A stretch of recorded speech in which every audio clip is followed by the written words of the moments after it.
ईश्वर की करामात। रमेश, हमारी 4 तारीख की फ्लाइट है। हमारे पास 3 दिन ही बचे हैं।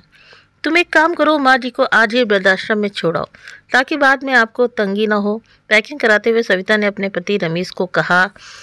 तो रमेश बोला, हाँ सविता, तुम सही कह रही हो। मैं आज ही माँ को वृद्धाश्रम छोड़ आता हूँ। तुम जल्दी से माँ के कपड़े बैग में रखकर और माँ को लेकर आ जाओ। मैं तब तक गाड़ी बाहर निकालता हूँ।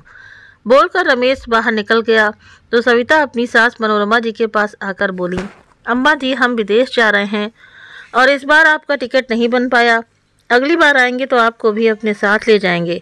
इसलिए 1 साल के लिए आपका बेटा आपको वृद्धाश्रम में छोड़ने जा रहा है। तो चलिए जल्दी से उठिए, आपका बेटा बाहर आपका इंतज़ार कर रहा है। बेटे बहू की मर्जी के आगे मनोरमा जी क्या ही बोल सकती थी, इसलिए चुपचाप वृद्धाश्रम जाने के लिए तैयार हो गईं। तो रमेश उन्हें लेकर वृद्धाश्रम चला गया। वृद्धाश्रम में पहुंचकर रमेश रिसेप्शन पर बैठी लड़की से अपनी मां के एडमिशन के लिए बात करने लगा। तो उस लड़की ने कहा, देखिए सर, हमारी मैडम फ़िलहाल यहाँ पर नहीं है। वो 2 दिन के लिए बाहर गई हुई हैं और उनके आने पर ही आपकी माँ का यहाँ पर एडमिशन हो सकता है। तो रमेश गुस्से से बोला, देखिए मैम, मेरी बात समझने की कोशिश कीजिए। मेरे पास इतना समय नहीं है कि दोबारा अपनी माता जी को यहाँ पर लेकर आ सकूँ, इसलिए आप इन्हें आज ही एडमिशन दे दीजिए। आप कहती हैं तो मैं अभी के अभी 2 लाख रुपए का चेक काटकर आपको दे देता हूँ। बस आप मेरी माता जी को यहाँ रख लीजिए। अरे सर, मैं एक बार आपसे कह चुकी हूँ ना कि किसी भी हालत में आपकी माता जी को आज एडमिशन नहीं दिया जा सकता। वो मैडम इस वृद्धाश्रम की संचालक हैं और उनके बिना हम कुछ नहीं कर सकते। आप ऐसा कीजिए, कल शाम को फिर से आ जाइए। कल शाम तक मैडम वापस लौट पाएंगी। रिसेप्शन पर बैठी लड़की ने कहा तो रमेश बड़ी मुश्किल से अपने गुस्से को काबू करते हुए बोला, अरे मैडम, मैं आपकी बात समझता हूँ, लेकिन मेरी भी मजबूरी है। हम लोग बहुत दूर से आए हैं। 3 दिन बाद मेरी विदेश की फ़्लाइट है। अभी तो मुझे सारी तैयारियां करनी है। प्लीज़ मेरी सिचुएशन को समझने की कोशिश कीजिए। अभी ये बातें चल ही रही थी कि इतने में रमेश का मोबाइल बज उठा। उसने देखा तो उसके बॉस का फ़ोन था। हेलो जी सर, रमेश ने कहा। तो दूसरी ओर से आवाज़ आई, मिस्टर रमेश, आपने अभी तक मुझे डॉक्यूमेंट ईमेल नहीं किए हैं, जबकि आपने कहा था कि आज दोपहर तक आप सारे डॉक्यूमेंट मुझे ईमेल के जरिए भेज देंगे। जी जी सर, मैं अभी कर देता हूँ, रमेश ने हड़बड़ाते हुए कहा। तो उसके बॉस बोले, लेकिन मिस्टर रमेश, आप अपने काम के प्रति इतने लापरवाह कैसे हो सकते हैं? नहीं सर, दरअसल मैं किसी परेशानी में फंस गया था। मैं अभी आपको इससे पहले कि रमेश अपनी सफाई में कुछ कह पाता, दूसरी ओर से फ़ोन कट चुका था। चिंता और परेशानी में डूबा रमेश अपना सर पकड़कर वही कुर्सी पर बैठ गया। अपने बेटे को इस तरह तनावग्रस्त देखकर पास बैठी मनोरमा जी भी व्याकुल हो उठी। रमेश ने फिर से उस लड़की से कहा, मैडम, आप देख ही रही हैं कि मैं कितनी उलझनों में फंसा हुआ हूँ। एक तरफ बीवी बच्चे और घर की परेशानियाँ, तो दूसरी ओर विदेश की नौकरी, मेरे फ्यूचर का सवाल है। मैडम प्लीज़ कुछ कीजिए। आप वृद्धाश्रम की मैनेजर को फ़ोन लगाइए, मैं उनसे बात करता हूँ। जी नहीं, ऐसा अभी संभव नहीं है, मैडम का फ़ोन आउट ऑफ रेंज है। ऐसा कहते हुए उस लड़की ने आवाज़ दी, पवन यहाँ आना। तो तभी 20-22 वर्ष का एक नवयुवक उसके सामने उपस्थित हुआ। जी कहिए मैडम। पवन, इन दोनों के लिए चाय पानी और रात को यहीं सोने का इंतज़ाम कर दो, बहुत दूर से आए हैं। ठीक है मैडम, अभी करवा देता हूँ, कहकर पवन तो वापस अंदर चला गया। लेकिन ये सुनकर रमेश आश्चर्य से उस लड़की की तरफ देखने लगा। वो कुछ बोलता उससे पहले ही वो मैडम बोल पड़ी, देखिए मिस्टर रमेश, यदि आप दोबारा नहीं आ सकते तो आप दोनों आज रात के लिए यहीं रुक जाइए। लेकिन मैडम, मुझे बहुत परेशानी हो जाएगी। देखो मिस्टर रमेश, मैंने बोल दिया है, अगर आपको यहाँ रुकना है तो रूम नंबर 4 में चले जाइए। किसी चीज़ की ज़रूरत हो तो बता दीजिएगा, वरना आप अभी यहाँ से जा सकते हैं। मैडम के कहने पर रमेश बुझे मन से अपनी माँ को लेकर कमरे में चला गया, जहाँ पवन ने ज़मीन पर बिस्तर लगाकर उनके लिए रात को रुकने का इंतज़ाम कर दिया था। साहब, मैं थोड़ी देर में चाय नाश्ता लेकर आता हूँ, तब तक आप हाथ मुँह धो लीजिए, पास में ही बाथरूम है। इतना कहकर पवन कमरे से बाहर निकल गया तो रमेश वहीं लैपटॉप लेकर बैठ गया और जल्दी से ऑफिस का काम निपटाने लगा। तो मनोरमा जी साथ में लाई अपना बैग खोलकर बैठ गईं और एक दुपट्टे में लिपटी हुई रोटी निकालते हुए बोली, पता है बेटा, मैंने आपकी और बहू की बात कल ही सुन ली थी, इसीलिए आज सुबह जल्दी उठकर मैंने ये आलू के पराठे बना लिए थे ताकि 2 दिन तक खाती रहूंगी। तुझे पसंद है ना बेटा? अचार भी लाई हूँ। अपनी माँ की इस बात को रमेश ने कोई जवाब नहीं दिया। वो तो बस अपने काम में ही व्यस्त था। उसके पास अपनी माँ की बात सुनने के लिए वक्त कहाँ था। बेटी का कोई जवाब न पाकर मनोरमा जी फिर से बोली, अच्छा कोई बात नहीं बेटा, मैं ही तुझे अपने हाथों से आलू के पराठे खिला देती हूँ, न जाने इसके बाद कभी ये सुख मिले न मिले। कहते कहते उनका गला भर आया। जैसे ही रोटी का एक निवाला तोड़कर मनोरमा जी अपने बेटे को खिलाने लगी तो रमेश गुस्से से झेपते हुए बोला, क्या है माँ, आपको तो और कोई काम है नहीं, मुझे भी बहुत सा काम निपटाना है, आप ही खाइए ये आलू के पराठे, मुझे भी भूख नहीं है। बेटे का ऐसा व्यवहार देखकर मनोरमा जी थोड़ा सहम सी गई और चुपचाप वो पराठे वापस अपने बैग में रख लिए। बेटे को ऐसे लैपटॉप में लगे देखकर मनोरमा जी फिर से बोली, ठीक है बेटा, तुम्हें जीवन में बहुत तरक्की मिले, बहुत बड़े आदमी बनो, मेरी भगवान से यही दुआ है। बोलकर मनोरमा जी वहीं अपनी कमर सीधी करने लगी और अपने अतीत में खो गई। 20 वर्ष की मनोरमा जी की जब शादी करके अपने ससुराल आई थी तभी से उसे जिम्मेदारियों के बोझ तले दबा दिया गया था। घर में के सदस्य थे, एक ननद थी जो अपने पति को लेकर अपने मायके में जमी हुई थी। उसका पति सास का बेहद लाडला था। इसके अतिरिक्त उसके 2 जेठ और जेठानी भी थे, परंतु दोनों जेठानी बड़े घर से आई थी। जेठ भी खूब अच्छा कमाते थे, इसलिए जेठानी सास की धौंस की बिल्कुल परवाह नहीं करती थी। ले देखकर सास का रोब मनोरमा पर ही चलता था। मनोरमा जी का पति एक छोटी सी प्राइवेट नौकरी करता था, इसलिए कुछ खास नहीं कमाता था। घर का खर्च ससुर और दोनों जेठ जी की कमाई से चलता था। इन सब के कारण मनोरमा जी की हैसियत एक नौकरानी से भी बढ़कर थी, लेकिन इतना भी काफी नहीं था। विवाह को कई साल बीत गए थे, परंतु मनोरमा जी की गोद अभी तक खाली थी। मन की पीड़ा तब और बढ़ जाती जब ससुराल वाले भी उसे बांझ होने के ताने देने लगे। आखिरकार विवाह के 10 वर्ष पश्चात भगवान ने उनकी प्रार्थना सुनी और उन्होंने एक प्यारे से बेटे को जन्म दिया। मनोरमा जी तो खुशी से फूली नहीं समा रही थी, लेकिन उनकी ये खुशी शायद भगवान को भी बर्दाश्त नहीं थी। उनका बेटा अभी 2 महीने का हुआ था कि उसके पति की एक रोड एक्सीडेंट में मृत्यु हो गई। मनोरमा जी अंदर से पूरी तरह टूट चुकी थी। अब उनके जेठ जेठानी भी परिवार से अलग हो गए। सास ससुर भी कुछ समय बाद स्वर्ग सिधार गए। ननद और नंदोई ने भी अपना अलग घर बना लिया। मनोरमा जी और उनके बेटे को बोझ समझकर सब लोग अपनी अपनी ओर चल दिए। मनोरमा जी अपने बेटे के साथ बिल्कुल अकेली रह गईं, लेकिन उसने हिम्मत नहीं हारी।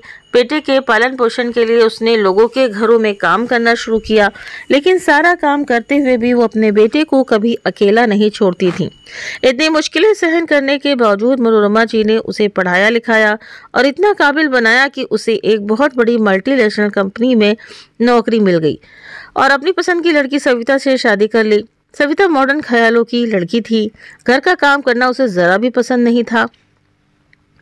वो दिन भर घूमना फिरना, सहेलियों के साथ शॉपिंग या फिर अपने मम्मी पापा के घर चले जाना, यही उसकी दिनचर्या थी।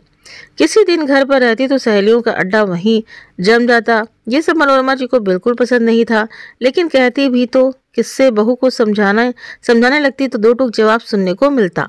और बेटा पत्नी का दीवाना था। खैर जैसे तैसे जिंदगी की गाड़ी चल ही रही थी। समय यूं बीतने लगा। अब सविता के मायके वाले कनाडा में शिफ्ट हो गए तो सविता ने भी रट लगा ली कि उसे भी कनाडा में जाकर बसना है, वहाँ की हाई फाई लाइफ का मजा लेना है। तो रमेश भी यहाँ से दुगनी तनख्वाह के लालच में विदेश जाने के लिए तैयार हो गया। सविता और दोनों बच्चे तो जैसे खुशी से फूले नहीं समा रहे थे, लेकिन रमेश अपनी माँ के लिए चिंतित हो गया कि माँ को अकेले कहाँ छोड़ेंगे। रमेश को चिंतित देखकर सविता ने कहा, अरे रमेश, तुम क्यों चिंता में बैठे हो? मैं तो कहती हूँ माँ जी के लिए वृद्ध आश्रम ही ठीक रहेगा। वो क्या करेंगी हमारे साथ विदेश जाकर? तुम परेशान होने की बजाय अपनी आने वाली जिंदगी पर ध्यान दो। ये समय प्रैक्टिकल होकर सोचने का है। भावुकता में बहकर इतना अच्छा मौका मत छोड़ो। रमेश को भी यही ठीक लगा और अपनी माँ को वृद्धाश्रम भेजने के लिए तैयार हो गया। चाय बिस्किट लाया हूँ माताजी, पवन की आवाज से मनोरमा जी वर्तमान में लौटी और बैठकर चाय लेते हुए अपने बेटे रमेश से बोली, अच्छा बेटा, कम से कम चाय तो पी लो। क्या माँ, एक तो मैं इतनी परेशानी में हूँ और आपको खाने पीने की पड़ी है। आज काम पूरा करके ना दिया तो बॉस की डांट सुनने को मिलेगी। और यहाँ इंटरनेट की रेंज पहुंच ही नहीं रही। पता नहीं ये वृद्धाश्रम वालों ने भी अपने ही नियम बना रखे हैं। हद है, इतना भी नहीं समझते कि कोई बुजुर्ग है या दूसरे शहर से आया है। इन लोगों को बुजुर्गों को सहारा देना चाहिए, लेकिन यहाँ तो ये एक तरफ वृद्धाश्रम की मैनेजर घूमने को निकली हुई है तो दूसरी मैडम जो यहाँ बैठी हुई है हमारी बात सुनने को तैयार ही नहीं है। रमेश गुस्से से बोलता जा रहा था और इधर दरवाजे पर खड़ी हुई वही मैडम उनकी सारी बातें सुन रही थी। तभी अचानक रमेश की नज़र वहां खड़ी उन मैडम पर पड़ गई उन्हें अपने सामने देखकर रमेश बौखला गया और अपनी बात पर पर्दा डालते हुए बोला, अरे मैं तो बस रहने दीजिए मिस्टर रमेश, मैं जानती हूँ इस तरह के माहौल में कोई भी व्यक्ति चिड़चिड़ा हो जाता है। आप मेरे साथ चलिए, मुझे आपसे कुछ बात करनी है। ऐसा कहकर मैडम कमरे से बाहर निकल गई। रमेश को लगा कि शायद मैडम ज्यादा पैसों की डिमांड करेंगी, इसीलिए बाहर निकलते ही बोला, देखिए मैडम, अगर आप कहती हैं तो मैं 2 लाख की बजाय 3 लाख रुपए का चेक काट देता हूँ। तभी मैडम बोली, जी नहीं, पैसों की तो बात ही नहीं है। मुझे हैरानी तो इस बात की है कि बचपन में आपके पीछे आपकी माँ ने न जाने कितने ही जरूरी काम टाले होंगे, कितनी रातें जागते हुए बिता दी होंगी, और आप उनके लिए यहाँ एक रात नहीं रुक सकते। ये सुनकर रमेश की आंखें शर्मिंदगी से नीचे झुक गईं। तो मैडम बोली, चलिए मैं आपकी ये समस्या भी हल कर देती हूँ। मैं आपकी माताजी को अभी एडमिशन दिलवा दूंगी। लेकिन क्या मैडम? लेकिन मिस्टर रमेश, आपको मेरा एक छोटा सा काम करना होगा। मैडम की बात सुनकर रमेश उन्हें हैरानी से देखने लगा। तो मैडम बोली, हाँ मिस्टर रमेश, मैं आज ही आपकी माताजी का एडमिशन करवा दूंगी, लेकिन उसके लिए आपको वृद्ध आश्रम में रामकिशन नाम के एक बुजुर्ग व्यक्ति रहते हैं, आपको सिर्फ उनका पोता बनने का नाटक करना होगा। ये सुनकर रमेश हैरान रह गया। फिर मैडम बोली, करीब 8 वर्ष पहले उनका बेटा उन्हें यहाँ छोड़कर विदेश चला गया था। तब से लेकर आज तक वो अपने पोते से मिलने को तरस रहे हैं। उन्हें उम्मीद है कि एक न एक दिन वो उनसे मिलने जरूर आएगा। लेकिन मिस्टर रमेश, आज उनकी तबीयत बहुत ज्यादा खराब है। मुझे नहीं लगता कि अब उनके पास ज्यादा समय है। यदि हो सके तो हमारा ये छोटा सा काम कर दो। सिर्फ एक नाटक ही तो है, लेकिन सोचिए, अपने पोते को नजर भर देखने के लिए पल पल तरसती उनकी आंखों को कितना सुकून मिल जाएगा। आप मेरा ये काम कर दीजिए, मैं आपकी माताजी को अभी एडमिशन दे दूंगी। ये बात सुनकर रमेश ने कहा, लेकिन मैडम, मुझे तो उनके पोते के बारे में कुछ भी मालूम नहीं है। उसका नाम क्या है, वो उन्हें क्या कहकर बुलाता है? अरे आपको उन्हें कुछ भी कहने की जरूरत नहीं, बस इतना याद रखिए कि उनके पोते का नाम रोहित है। अब आप मेरे साथ चलिए। कहते हुए मैडम उसे रामकिशन जी के कमरे में ले गई। रामकिशन जी के बिस्तर के पास रखी कुर्सी पर वहीं वृद्ध आश्रम में रहने वाले उनके एक बुजुर्ग दोस्त बैठे हुए थे। रामकिशन डॉक्टर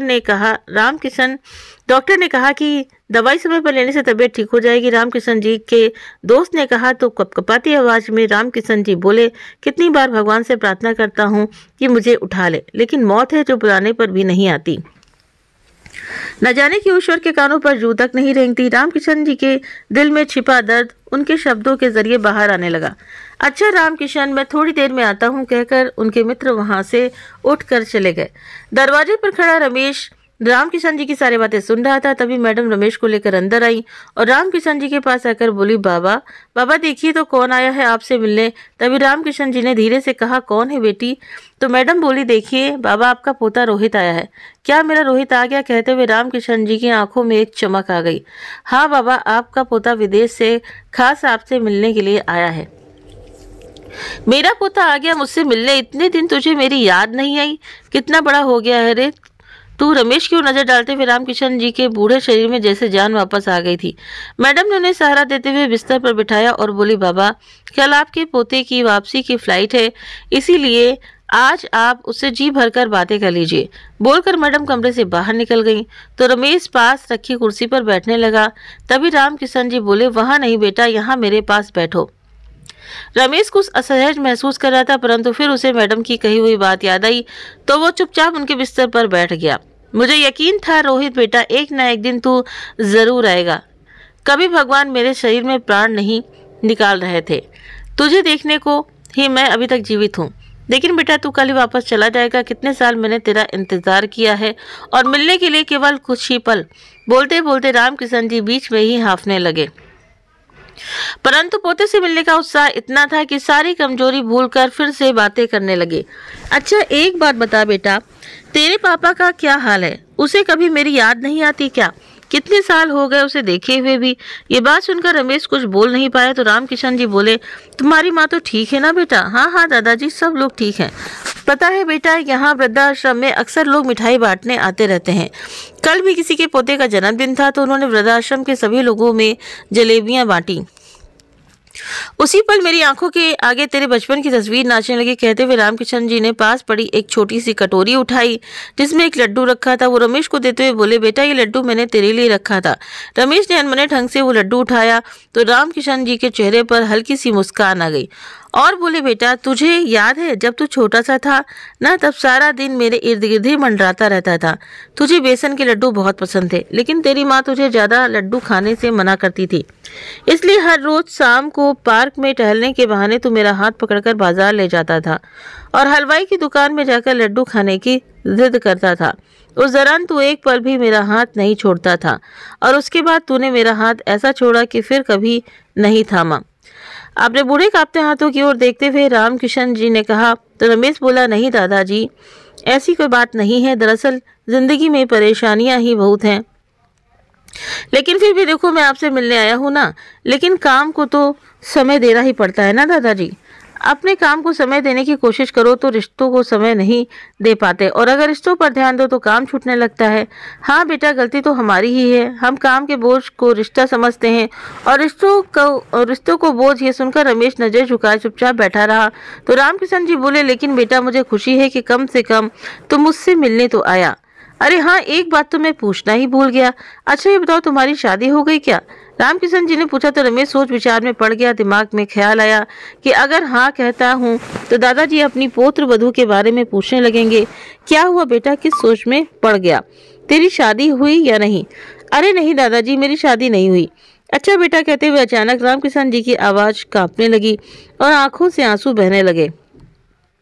फिर थोड़े अंतराल के बाद बोले, बेटा तू मेरी एक बात मानेगा? हाँ दादाजी बताइए। बेटा तेरा पिता तो मुझे अकेला छोड़कर चला गया था, लेकिन तू कभी अपने माँ बाप को बुढ़ापे में अकेला मत छोड़ना। वृद्धाश्रम में जब एक इंसान अकेला रह जाता है तो उसकी जिंदगी एक सजा से ज्यादा और कुछ नहीं रह जाती। ये सिर्फ मेरे अकेले की कहानी नहीं है।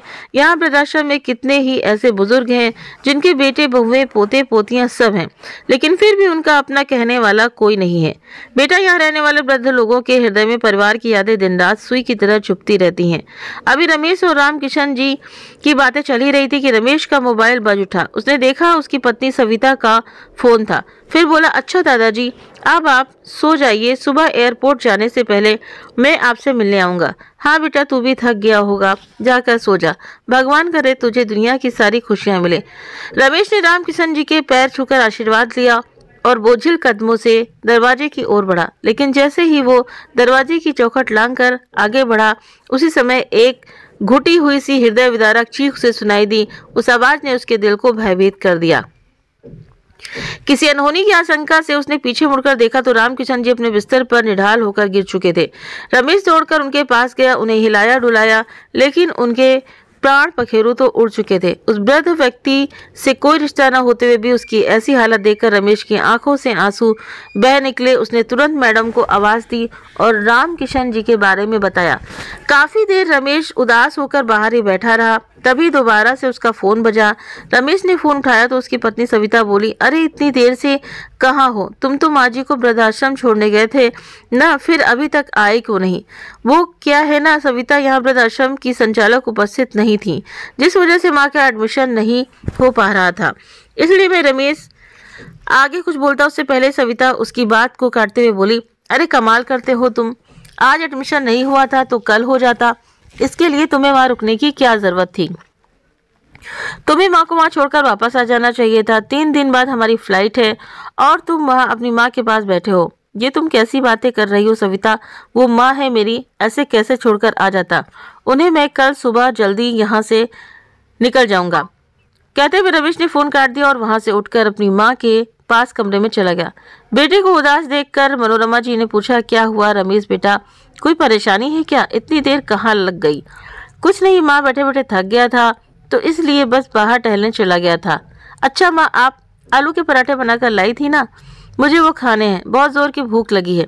बेटे की बात सुनकर मनोरमा जी ने एक मुस्कुराहट के साथ अपने बैग में से आलू के पराठे निकाले और अपने बेटे को देते हुए बोली, पता है बेटा, जब तू छोटा था ना तो हर रोज मुझे आलू के पराठे बनाने को कहता था और जब मैं बनाती थी तो कहता था, माँ मुझे अपने हाथ से खिलाओ। जब भी आपके हाथों से खाता हूँ तो खाने का स्वाद दुगना हो जाता है, तो आज भी खिलाओ ना माँ, रमेश ने कहा। तो मनोरमा जी मुस्कुराते हुए उसे अपने हाथों से खिलाने लगी। फिर भाव विभोर होते हुए रमेश ने कहा, माँ याद है आपको जब बचपन में एक बार गर्मियों की छुट्टियों में हम नानी जी के यहाँ गए थे तो मैं वहीं गली में आस पड़ोस के बच्चों के साथ छुपा छुपी का खेल खेलने लगा था, कोई कहीं तो कोई कहीं। मैं भी बच्चों के साथ पास की गली में जाकर छिप गया। थोड़ी देर में बाकी सब बच्चे तो भाग गए, लेकिन मैं वहां गलियों में ही घूमता रहा। नाना जी का घर कहाँ है मुझे पता ही नहीं चला। वो घटना याद करके मनोरमा जी बोली, हाँ बेटा, कहाँ कहाँ नहीं ढूंढा था तुझे मैंने। दोपहर से शाम हो गई और शाम से रात, लेकिन तू कहीं नहीं मिला। जिस बेटे को पल भी अपनी नजरों से ओझल नहीं होने देती थी, वही बेटा कई घंटों से गायब था। मैं पागलों की तरह तुझे यहाँ वहां ढूंढती जा रही थी। गलियों में भटकते भटकते आखिरकार अंधेरे में तू सामने से आता हुआ दिखाई दिया। तब जाकर मेरी जान में जान आई। हाँ माँ, मुझे याद है। मुझे देखते ही आप दौड़ते दौड़ते मेरे पास आई और मुझे अपने सीने से चिपका लिया था। कितना रोई थी आप उस समय। हाँ बेटा, जिस बेटे को बचपन में एक मिनट के लिए ओझल नहीं होने देती थी, अब उसी बेटे के बिना अकेली कैसे रहूंगी। सोच सोच कर कहीं मनोरमा जी आंखों से आंसू बहने लगे। माँ को देखकर रमेश की आंखों में भी आंसू आ गए। बहुत लंबा अरसा बीत गया था माँ बेटे को इस तरह बैठकर बात किए हुए। जब से रमेश की शादी हुई थी तब से लेकर आज तक वो सिर्फ अपनी पत्नी, बच्चों और नौकरी में ही व्यस्त रहता था। माँ के पास बैठने का ना तो उसके पास समय था और ना ही कभी उसे जरूरत महसूस हुई थी। बातें करते करते रमेश अपनी माँ की गोद में सिर रखकर ही सो गया। कमरे के बाहर खड़ी मैडम काफी देर से ये नजारा चुपचाप देख रही थी। मनोरमा जी बहुत देर तक उसके सिर को यूं ही सहलाती रही। थोड़ी देर बाद रमेश की नींद खुली तो हड़बड़ाते हुए बोला, माँ मुझे तो बहुत देर हो गई, मैं चलता हूँ। जल्दबाजी में वो अपने बैग में सारा सामान रखने लगा और रिसेप्शन पर सारी फॉर्मेलिटी पूरी करने के बाद जैसे ही जाने को तैयार हुआ तो मनोरमा जी बोली, बेटा अपना ध्यान रखना, रास्ते में रुक कर कुछ खा लेना, नहीं तो मुझे तेरी चिंता होती रहेगी। ठीक है माँ, अब मैं चलता हूँ। कहकर रमेश वहां से तेजी से निकल गया और सीधा अपने बॉस के पास ऑफिस चला गया। परंतु दिन भर उसके दिमाग में उथल पुथल मची रही। उसे ऐसा लग रहा था जैसे वो बहुत कुछ अपने पीछे छोड़कर आया है।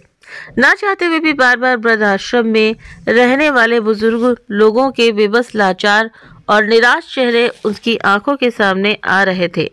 रात को रमेश जब घर पहुंचा तो गुमसुम सा था। तो सविता बोली, छोड़ आए माँ जी को वृद्धाश्रम। तो रमेश ने हाँ में सिर हिला दिया। तभी सविता बोली, वैसे तो अच्छा ही हुआ, आखिर कब तक हम उनका बोझ उठाते। अच्छा तुम हाथ मुंह धो लो, खाना तैयार है। पत्नी की बातें सुनकर रमेश हैरत में पड़ गया। अब तक तो उसका दिमाग उलझनों से घिरा हुआ था, लेकिन अब शायद उसके दिमाग में स्पष्ट हो चुका था कि उसका अगला कदम क्या होगा। अरे क्या हुआ, अभी तक फ्रेश होकर नहीं आए, तुम खाना ठंडा हो जाएगा। सविता ने कहा तो रमेश बोला, मुझे भूख नहीं है बोलकर अपने कमरे में चला गया। रात को सब लोग सो चुके, लेकिन रमेश की आंखों से नींद कोसों दूर थी। वो रात उसने बड़ी मुश्किल से काटी। अगले दिन सुबह होते ही रमेश बिना किसी को बताए अपनी गाड़ी लेकर घर से निकल गया और ठीक 2 घंटे बाद उसी वृद्धाश्रम में पहुंच गया जहाँ एक दिन पहले वो अपनी माँ को छोड़कर आया था। जैसे ही रमेश अंदर गया तो सामने वही मैडम खड़ी थी जो बड़े इत्मीनान से उनकी ओर देख रही थी। कुछ बुजुर्ग लोग आंगन में टहल रहे थे। अंदर जाकर रमेश यहाँ वहाँ देखने लगा। मैडम मेरी माताजी कहाँ हैं, प्लीज उन्हें बुला दीजिए। तो मैडम बोली, देखिए मिस्टर रमेश, अभी तो आपकी माताजी से बात नहीं हो सकती। क्यों मैडम, ऐसा क्या हो गया? तो उस मैडम ने कहा, मिस्टर रमेश, आपकी माताजी वृद्धाश्रम की कुछ अन्य बुजुर्ग महिलाओं के साथ पास में ही बने मंदिर में पूजा करने के लिए गई हैं। दरअसल उन्होंने आज निर्जला उपवास रखा है अपने बेटे के लिए। अपनी सेहत और जीवन की परवाह किए बिना उन्होंने इस उम्र में भी कठिन व्रत धारण किया है। इस समय वो पूजा में व्यस्त हैं। आपकी लंबी उम्र और तरक्की के लिए भगवान से प्रार्थना कर रही हैं। मैडम की ये बात सुनते ही रमेश की आंखों से अश्रुओं की धारा बह निकली। तभी उसे सामने से मनोरमा जी हाथ में पूजा की थाली लिए आते हुए दिखाई दी। उन्हें देखते ही रमेश माँ माँ कहते हुए उनकी ओर दौड़ा। आंसुओं से भीगा उसका चेहरा देखकर मनोरमा जी को वही घटना याद आ गई जब उनका 7 साल का छोटा सा रमेश राह भटक गया था और माँ को देखते ही माँ माँ चिल्लाते हुए उनकी ओर दौड़ता आया था। मनोरमा जी के पास पहुंचकर रमेश दोनों हाथ जोड़ते हुए बोला, माँ मुझे माफ कर दो, मुझसे बहुत बड़ी गलती हो गई, मुझे माफ कर दो। माँ आपने मेरे लिए क्या क्या नहीं किया।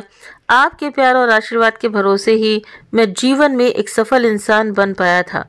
बचपन में जो माँ मुझे 2 पल के लिए भी अकेला नहीं छोड़ती थी, उसी माँ को मैंने वृद्धाश्रम में रहने के लिए छोड़ दिया। लानत है मेरी जैसी औलाद पर। माँ के पैरों में गिरकर रमेश रो जा रहा था। तभी मनोरमा जी ने कंधे से पकड़कर उसे ऊपर उठाया और आंसू साफ करते हुए बोली, कोई बात नहीं बेटा, कभी कभी घर की शांति के लिए मजबूरी में कठिन फैसले भी उठाने पड़ जाते हैं। तो रमेश बोला, नहीं माँ, अब मैं कोई कठिन फैसला नहीं उठाऊंगा। अब मैं वापस तुम्हें घर ले जाने आया हूँ। चलो माँ, अब घर चलते हैं। तभी मैडम बोली, लेकिन मिस्टर रमेश, आप ऐसे नहीं ले जा सकते। इन्हें वृद्ध आश्रम से ले जाने के लिए आपको मैनेजर ऑफिस में जाकर सारी फॉर्मेलिटी पूरी करनी होगी। ठीक है मैडम, आप मुझे मैनेजर से मिलवा दीजिए।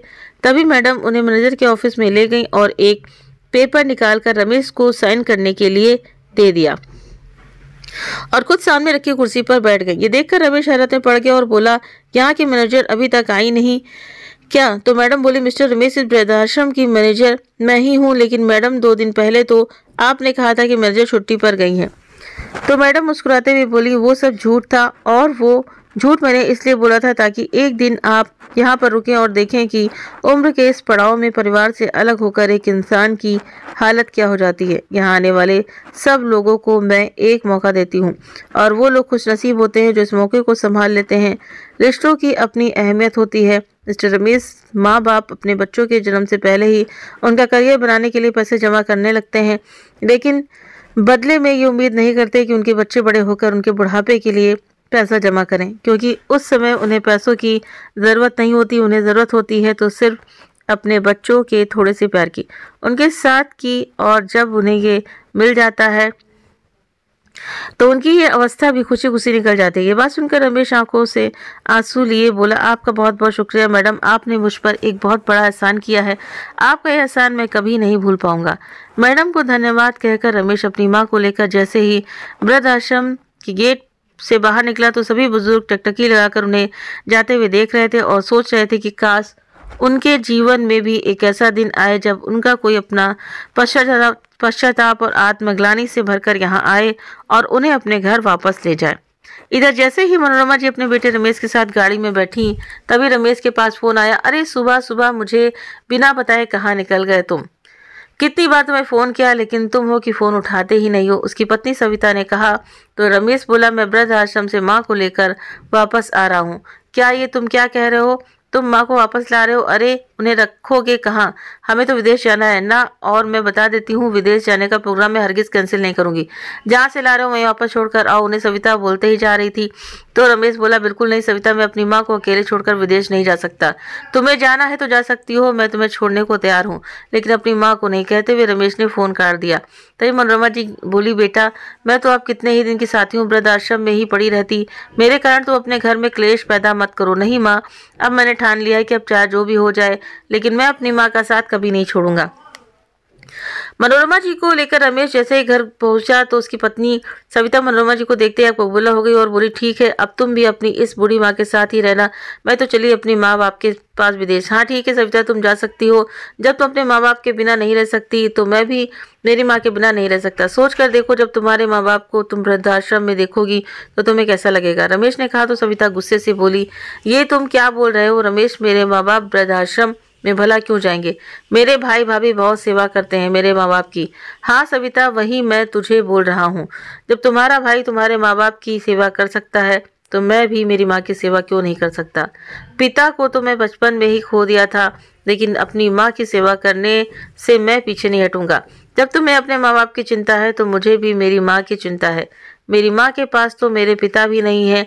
पता है तुझे, पूरी दुनिया से अकेले लड़कर मेरी माँ ने मुझे इस काबिल बनाया, और आज तुम कहती हो कि मैं उसे छोड़कर विदेश चला जाऊं। कहते कहते रमेश फूट फूट कर रोने लगा। तो सविता की भी आंखें भर आईं। उसने दोनों हाथ जोड़ते हुए रमेश से कहा, मुझे माफ कर दो रमेश, आज मुझे अपनी गलती का एहसास हो गया है। अब मुझे कहीं नहीं जाना, अपनी माँ जी के पास ही रहना है। कहते कहते सविता फूट फूट कर रोने लगी। तो बेटे बहू को रोते देख मनोरमा जी ने अपने आंसू पोंछे और दोनों को अपने गले से लगा लिया और सब लोग खुशी खुशी रहने लगे। अगर आपको ये कहानी पसंद आई हो तो वीडियो को लाइक शेयर सब्सक्राइब करना ना भूलें। अपने कमेंट करके भी बताएं कि ये कहानी आपको कैसे लगी, और बड़े बुजुर्गों का सम्मान करिए, क्योंकि बुजुर्ग हैं तो उन्हीं से हमारा जीवन है। हमारे माँ बाप ने हमारे लिए क्या क्या किया है और ये हम समझ नहीं सकते हैं, लेकिन आज अगर उन्हें ज़रूरत है हमारी तो हम उन्हें छोड़कर कहीं ना जाएं। विदेश में रह कर के जो पैसे कमाएंगे वो हम अपने भारत देश में भी रह कर के कमा सकते हैं, और इसका ये फ़ायदा भी होगा कि हम अपने माँ बाप और बच्चों और परिवार के साथ रहेंगे। भले ही कम खाएंगे लेकिन सुकून से खाएंगे, अच्छे से रहेंगे। इसीलिए इस पर आप सभी विचार करिएगा। वीडियो पसंद आया हो तो वीडियो को जरूर से जरूर लाइक करिए। मिलते हैं नेक्स्ट वीडियो में। Thank you.